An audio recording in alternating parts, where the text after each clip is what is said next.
Hello. All right, so that was a weird hello. Hi, I just wanted to do a quick video and talk about this is an open letter to shoppers or potential customers that go to a craft fair that have handmade goods. I'm not talking about multi-level marketing or MLMs like Sensi or Pampered Chef or what is it, 31. And I'm not talking about yard sale stuff where people are just trying to unload old things that have been sitting around in their garage. I'm talking about handmade items that have been made by a crafter or an artist, and they're trying to sell them at a fair price. So, number one, don't haggle. The reason why I say this is because it devalues the item. I've had customers come in my booth and haggle with me, and I've lowered my prices, and I always felt kind of like uneasy about doing it.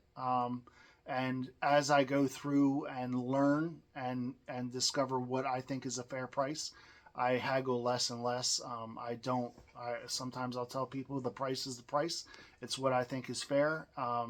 And if you feel like it's too expensive, I apologize, but maybe it's not the right product for you. But please don't haggle.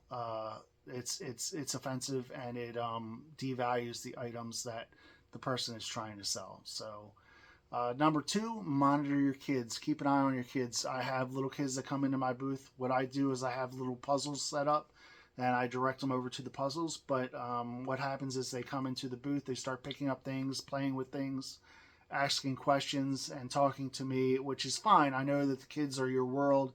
You love them, you want them to have experiences, and I enjoy talking to kids sometimes more than adults.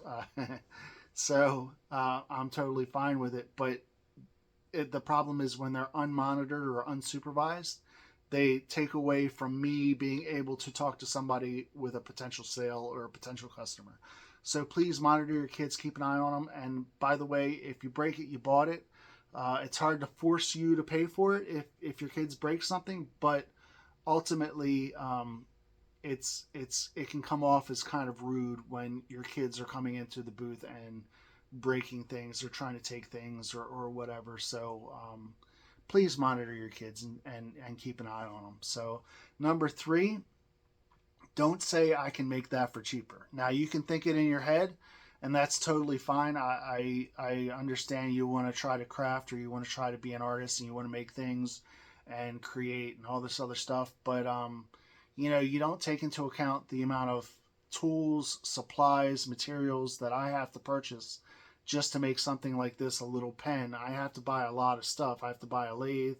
I have to buy a pen press. I have to buy a bunch of things just to get this on my table in my booth. So if you think you can make it for cheaper, that's fine. It might be a crocheted animal. You might be able to buy the knitting needles and crochet or knit the little stuffed animal, learn the pattern or whatever. That's totally fine. Hey, I support people wanting to craft. I think that it's great. The more crafters that there are out there, the more people that make things. I think it's awesome. But please don't say, "Oh, I can make it for cheaper," and then you start going down the road of haggling prices and all this other stuff. So just if it's something that you think you can make, that's fine.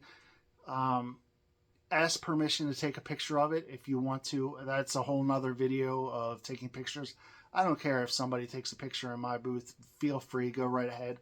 Like I said, I know I've spent a lot of money in tools and supplies and product and parts to where you good luck, good luck because it's expensive. So and bonus tip, I would say, shoot, I forgot what my bonus tip was. I would say, don't say I'll be back around. If you ask us to hold a product for you and you say you're going to be back around, that's kind of it's frustrating to me when somebody says I'll be back around and they want you to hold a product. I don't hold products for people. Either you buy it then and there, or you don't buy it then and there. But I'm not going to hold it because I've had instances where people say they'll be back around and they never come back around. So I've just gotten to the point of where I don't hold products. And more often than not, most often, they say I'll be back around as a polite way of saying, "Hey, bye, I like your stuff, but bye, I'm not going to buy anything." So don't ask to hold products and say I'll be back around. Purchase it then and there, and then you can say, "Hey, can you set this behind your booth, or can you set it somewhere safe so I don't have to carry it around with me or walk around with it, and then I'll come back for it." That's totally fine. But it's when you say I'll be back around, I take it as a polite way of saying thank you and goodbye. So that is it. That's what I wanted to cover today. Just a short video. Number one, let me see if I can I can get these down. So I'm shooting from the hip here. Number one, don't haggle prices. Number two, monitor your kids. Number three, um, don't say I can make that for cheaper. And number four, the bonus tip, don't say I'll be back around. So that is it. Just an open letter to potential shoppers or customers. I try to be as welcoming as possible. I try to be as friendly as possible. I enjoy doing what I do. I love it when people come into my booth, and even if they don't buy anything and just compliment my stuff, it's awesome. So that is it. Thanks for watching, and best of luck at your next best of luck at your next craft show. That is it. Thanks for watching. Bye bye.